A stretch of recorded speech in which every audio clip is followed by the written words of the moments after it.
Hello world, Cozzy here with this week's roundup of Geek Movie news. Starting off this week with Tim Burton's Frankenweenie. Now, I spoke about this a few months back. It is Tim Burton's new animated project for Disney.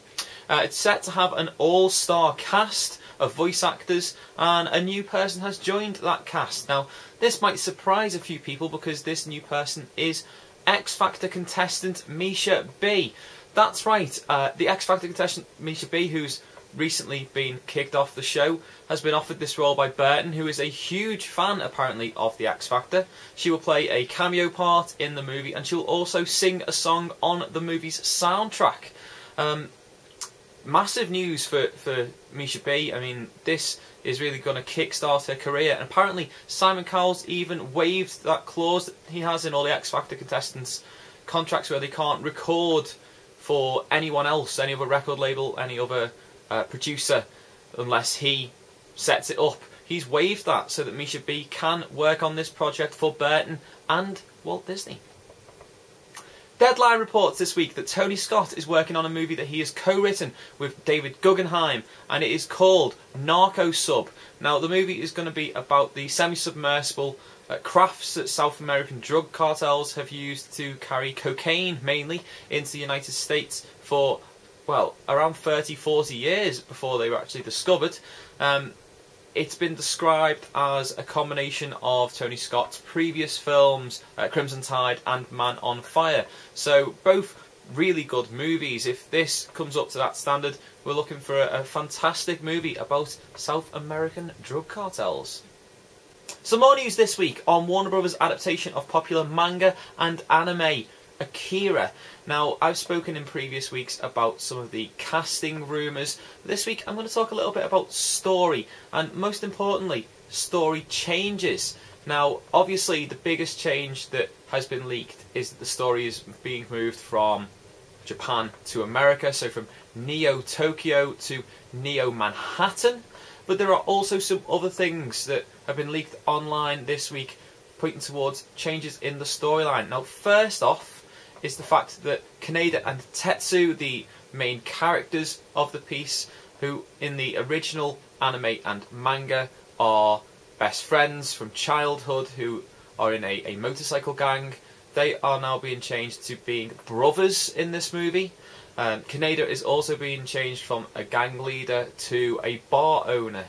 Now, I'm not sure why they feel the need to make these changes. Obviously, the setting change is trying to appeal to an American audience. But despite the fact that this is hugely popular worldwide, these changes are being made. Just goes to show that no matter how popular a franchise is, Hollywood will always make unnecessary changes. And hopefully, this doesn't detract from what is not just an original story, but a fantastically interesting story. And I do say to everyone, if you can get hold of the original anime and the original manga, or one or the other, please do so, because it will probably be better than this movie. MGM have snapped up the rights to the children's book series Where's Wally, or for anyone watching in the United States, Waldo, and they plan to make a big screen, big budget adaptation of the character. Now, they're really serious on this. They've brought Todd Berger in to write the screenplay. Very little is known about the actual script or storyline. But as long as it's better than that short-lived 1990s animated series, then fans of Where's Wally, Where's Waldo will be very, very happy. Some news on Bryan Fuller's Munsters reboot this week, and that is that apparently he and NBC are in negotiations with Bryan Singer. Now, that name may be familiar to some of you. He did direct the first two X-Men movies and the last Superman movie. Well, NBC and Bryan Fuller want to bring him in to direct the pilot episode of the Munsters and then executive produce the entire series. In my opinion, this is really good news. This shows that they are committed, and by they I mean NBC, to this series, and that they're willing to throw big names and possibly big money at making it a success. I think that if they're going to aim this somewhere, they need to aim it as not just the quirky comedy show from the past. I think they need to find it somewhere between Modern Family and True Blood. They aim it to that kind of audience, keeping the quirkiness and the comedy elements, but maybe making it a little bit darker than the previous series from the 60s or the late 80s, then this could be a huge success, and I want that to happen because I'm a big fan of the Munsters. Another show getting the reboot treatment, this time on the big screen, is The Twilight Zone. Now, I know I talked about this a couple of weeks back, that Matt Reeves and Jason Rothenberg are actually writing a script treatment. Apparently that has been given to Warner Brothers and they weren't particularly happy of it. So they've called in Tony Peckham to offer his own slant on this, which is going to be a big budget science fiction genre film, not a collection of shorter stories like the previous movie from the 80s. Warner Brothers want this to be a huge success, and they brought Peckham in because he has had success in the past. He wrote the screenplay for the first Sherlock Holmes movie and also for Invictus, so this could be a sign of Warner Brothers going down the route of someone who has previous success, bringing him in to revitalise a franchise they hope to spin out to make a lot of money and sequels on. Some good and bad news for those looking forward to Star Trek 2 this week. And I'll start off with the bad news. And the bad news is that Benicio del Toro has apparently turned down the chance to star as the main villain in this sequel to 2009's Star Trek. Now, the reason given by Variety is that he had some sort of issue over monetary problems. They basically wanted to be paid a higher fee than was being offered by Paramount Pictures. So he has turned down this role. In my opinion, real shame. Del Toro is a fantastic actor. He's proven this on numerous occasions, and I think he would have been perfect for a villain role, especially if it was Khan. That's not going to happen now, although it is still unconfirmed whether the two actors that are now up for the main villain role, and they are Edgar Ramirez and Jodie Moller, whether they will be playing Khan. I hope so, because I'd like to see this new J.J. Abrams Star Trek universe version of such an iconic villain. Will it live up to the standards set previously? I hope so. Good news, though, is that there are some confirmed members joining the cast, those being Alice Eve and Peter Weller. How can anyone be upset? Del Toro's gone, that's sad, but frickin' RoboCop's gonna be in Star Trek! Boss, happy days. Some more casting news this week, this time for Ender's Game. Now, as I mentioned a few weeks back, Asa Butterfield has been offered the main role, and he has accepted this main role of Andrew Ender Wiggins in this big screen adaptation of the popular book series. A couple of new names have also been linked with the series. Firstly, Haley Steinfeld has been offered the role of Petra Arcanian, and also, and this is what I find most exciting, Harrison Ford has been offered a role. He's been offered the role of Colonel Hiram Gruff. Now, for me, Ford returning to sci-fi would be fantastic. It's been quite some time since he's done a sci-fi film, and I can't actually think of a bad sci-fi film that he's ever been in. So, yeah, we may see Harrison Ford finally returning to the genre. We'll just have to wait and see. Once I've got some more information, guys, as always, I'll pass it on to you. Various sources online have announced that Paramount Pictures are going ahead with the adaptation of heavy metal graphic novel Last Man Standing. Now, for those of you who don't know about this, this is set 600 years in the future. It follows a super soldier called Gabriel, who goes from celebrity hero to man on the run. Paramount have brought David Leslie Johnson in to work on the screenplay, but there's no director or actors linked at the moment with this project. Once there's more information, I will obviously update you all.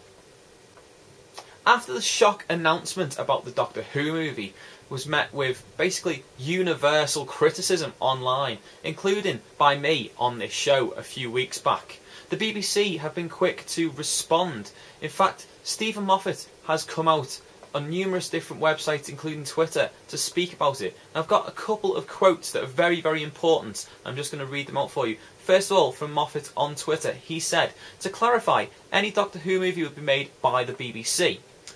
Star the current TV Doctor, and certainly not be a Hollywood remake. Sounds like a good plan so far. Something that I mentioned. It needs to be the TV Doctor. It needs to be linked to continuity. It doesn't need a reboot or a remake in any way. He also went further in an interview with the Register, stating the following: "There simply are no developed plans for a Doctor Who movie at the moment. If and when the movie happens, it will need to star the television's Doctor Who, and there's only ever one of those at any time." So yeah, if this is true, we're going to see a true Doctor Who movie set in main continuity with whoever at that time is the Doctor. We're not going to see a completely separate actor in a new continuity, completely forgetting everything that's come before, like we thought we would from previous announcements. If this is true, this is fantastic. I speak on behalf of every Doctor Who fan when I say this is what we want and need. Listen, Hollywood. Listen. Vulture reported this week that producer Neil Matiz wants to remake sci-fi epic war movie Starship Troopers once he's finished with the remake of Total Recall. Now, he has hired the Thor and X-Men First Class screenwriters Ashley Edward Miller and Zach Stens to work on the screenplay, although this is only the early stages of development for the movie. Now, as you all know if you've been watching this show, I am not a big fan of remakes, and despite the fact that yes, Starship Troopers was made in 1997, and yes, some of the special effects do look a little bit dated now, do we really need a remake? Probably not.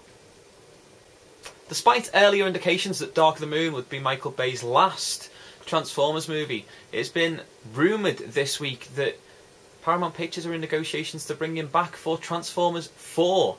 Now, Bay wants to work on another movie first, and that movie is called Pain and Gain. Now, if Paramount want to lock him in for Transformers 4, it will be advisable for them, and this is advice from me for a change, Paramount, to fund this lower budget genre movie that he wants to work on, which is based on a true story, and then tie him in for Transformers 4. These movies have basically been printing money for Paramount Pictures, and if they don't bring back Bay, it may be a good thing for the actual quality of the franchise, but that doesn't necessarily mean it'll be a good thing for the bank balance of Paramount. So, even though I think that Transformers movies are inferior in quality to the animated series, note of warning Paramount, Michael Bay plus Transformers equals millions and millions of dollars. Just sign him up, let him make Pain and Gain, and no doubt he'll be printing some more money for you within the next couple of years. According to The Hollywood Reporter, Sherry Priest's Hugo Award-nominated novel Boneshaker is making its way to the big screen courtesy of Cross Creek Pictures and Exclusive Media Group. They are behind this adaptation. For those of you who don't know, this is a story, basically a zombie steampunk story, with John Hilary Shepherd now in charge of writing the screenplay, adapting the story itself to the big screen. For me, the prospect of a steampunk zombie movie definitely has spiked my interest, and I might even go out and get hold of the book and see what the story's like beforehand. But yeah, steampunk plus zombie sounds like a good idea to me. Finally this week, it seems that Jonathan Ross and Tommy Lee Edwards' horror sci-fi comic book Turf has been picked up to be adapted for the big screen. Now, Bender Spink, the production company behind the planned adaptation of Why the Last Man and Undying Love, have bought the rights to this movie. And for those of you who don't know what the comic book is about, basically it's about mobsters and aliens and vampires in Prohibition-era New York. Having recently read the first 2 issues of the actual comic book, it is a fantastic tale, and it plays from panel to panel very much like you would expect a movie. So it may be one of those like 300 comic book adaptations where they don't need to get a storyboard because the storyboard's right in front of them, and I look forward to seeing what they can do with Turf. Right guys, that's all for this week's Geek Movie News. If you liked this video, you know what to do. You click on that like button down there and you let me know that you liked it. You can also obviously favourite it, you can share it with your friends on all your social networking sites, email it, watch it a million times. If you're not subscribed to my channel, you click somewhere on this ugly mug right here and you can subscribe to the channel. In the description box below, you click it open, there is a link to both my Facebook fan page and also to my Twitter. Keep up to date with what's going on in the world of geek movies, in the world of this channel, and maybe a little bit in my world also. If by any chance you managed to miss last week's Geek Movie news, you can just click there and you can go and watch that video. If you maybe missed my last Geek Movie review, you can click just there and you can go and watch that also. If you want to get in touch with the show, obviously you can send a message via YouTube or leave a comment below. Let me know about what you thought about the show, or even things that you think I need to include that you've come across for next week's show. That's how you get involved in the Great One Cosy community. Okay guys, thanks for watching, and as always, au revoir.